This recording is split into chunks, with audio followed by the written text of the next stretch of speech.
এখন থেকে আপনার প্রিয় সিরিয়ালগুলো ফ্রিতে দেখুন এক্সক্লুসিভলি শুধুমাত্র সান নেক্সটে। এখনই অ্যাপ ডাউনলোড করুন। গাড়ির ডেলিভারিটা কখন দেবে?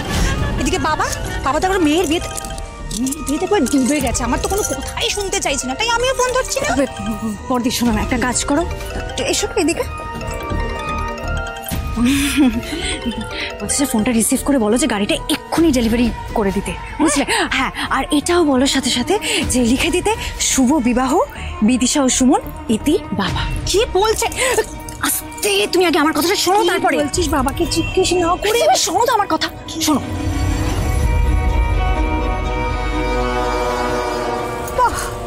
আইডিয়াটা কিন্তু মন্দ না, বড় সুপার হিট। কি করে?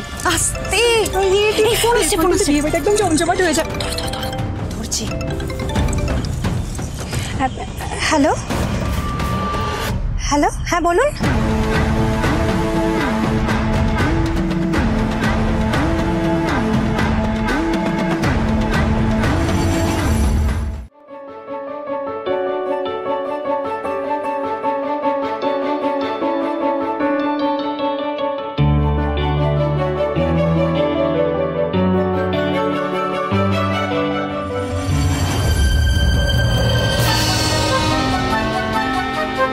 আর না বকে এবার দাওটা মান নিলা, আমার কিন্তু মালকড়ি কমে যাচ্ছে।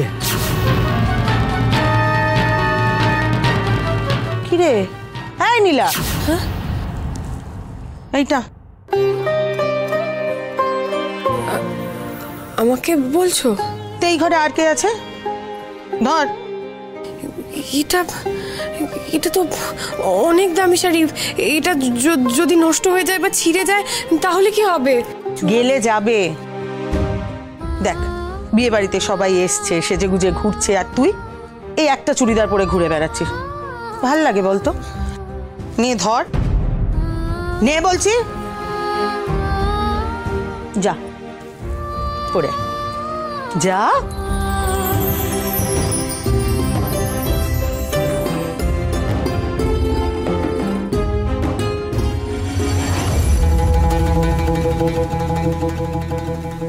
কাজের মেয়ে কত দামি একটা শাড়ি দিয়ে দিলে? মানাবে তাই দিয়েছি, তাছাড়া কাজের মেয়ে বলে কি মানুষ না?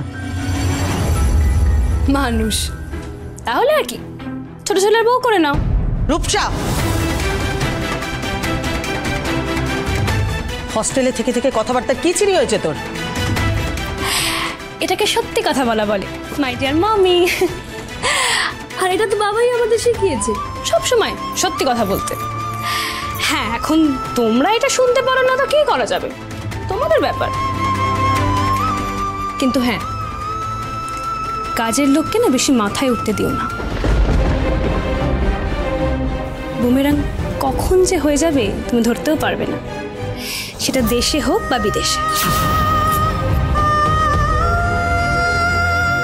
ও হ্যাঁ, এদের ক্লাসটা কিন্তু ঠিক পাল্টানোর নয়।